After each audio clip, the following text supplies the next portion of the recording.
Sepanjang bulan Maret dan April 2025, sejumlah kasus kekerasan seksual mencuat di ruang publik. Diawali dengan pemerkosaan yang dilakukan oleh seorang calon dokter spesialis anestesi di Rumah Sakit Hasan Sadikin, Bandung. Menurut keterangan polisi, tersangka membujuk korban untuk pengambilan darah.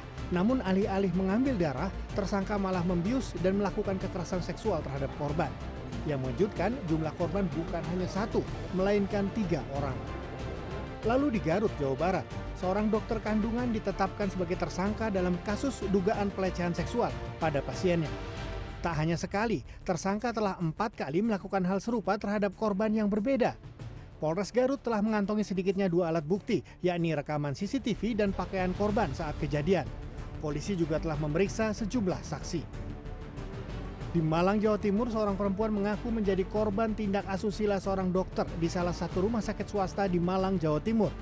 Menurut korban, ia diminta melepas pakaian dan disentuh di area sensitif. Dia juga merasa dokter tersebut merekamnya dengan telepon seluler. Peristiwa itu terjadi pada 28 September 2022, tetapi sang wanita mengaku baru berani menceritakan pengalamannya di media sosial saat ini. Menanggapi soal ini, Menteri Kesehatan Budi Gunadi Sadikin menyebut para pelaku kekerasan seksual tidak terkecuali dokter harus dihukum berat agar menimbulkan efek jerah. Selain itu, Menteri Budi juga akan meminta dokter untuk menjalani tes mental. Ini kan bisa dicegah, ini kan masalah kejiwaan, masalah mental. Nah sekarang Kemenkes akan mewajibkan semua peserta PPDS yang mau masuk harus tes mental dulu. Dan setiap tahun, karena mereka kan under a lot of pressure, tekanannya banyak. Maraknya kekerasan seksual antara tenaga kesehatan dan pasiennya bisa dilihat sebagai pola relasi kuasa. Menurut pakar hukum pidana, pola tak seimbang ini memang rawan disalahgunakan. Itu kan pola hubungannya tidak seimbang.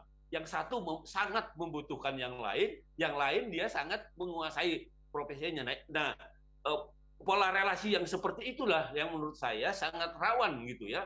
Sangat rawan terjadi penyimpangan gitu ya, penyalahgunaan profesionalnya. Nah, sehingga ya terjadi kasus-kasus yang kita lihat seperti sekarang ini kan.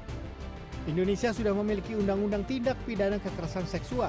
Hukuman pidananya sebenarnya cukup berat. Jangankan kekerasan seksual fisik, kekerasan seksual non-fisik pun pidananya cukup berat, yaitu penjara 9 bulan atau denda maksimal 10 juta rupiah. Untuk kekerasan seksual secara fisik, hukumannya mencapai 15 tahun penjara dan atau 1 miliar rupiah.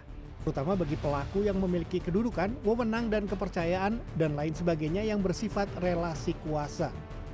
Bahkan untuk profesi tertentu, seperti tenaga kesehatan, hukumannya bisa ditambah 1/3 kali lipat. Dengan demikian, secara aturan, hukumannya sebenarnya sudah cukup berat. Namun demikian, kekerasan seksual adalah peristiwa yang bisa membuat korbannya mengalami trauma mendalam. Oleh karena itu, fungsi pencegahan harus lebih dimaksimalkan. Dalam kaitan kasus tenaga medis, komunitas profesional harus lebih banyak berperan, melakukan sosialisasi pencegahan. Sebenarnya kalau menyangkut profesional itu tanggung jawab dari komunitas profesionalnya gitu. Artinya dia punya etika sendiri, ada dewan kehormatannya, dewan etiknya sendiri. Itu sebenarnya yang paling dekat gitu, karena pasti setiap profesional itu terikat pada asosiasinya, asosiasi profesinya masing-masing gitu. Dan itu saya kira tangan yang paling dekat gitu. Pencegahan juga bisa dilakukan masyarakat umum, sebab pengaduan kekerasan seksual tidak harus dilaporkan oleh korbannya saja. Setidaknya ada 5 instansi yang bisa dihubungi jika mengalami dan mengetahui adanya kekerasan seksual. Dan yang tak kalah penting, edukasi dan etika tentang kekerasan seksual harus semakin dipahami masyarakat banyak. Tim Liputan CNN Indonesia.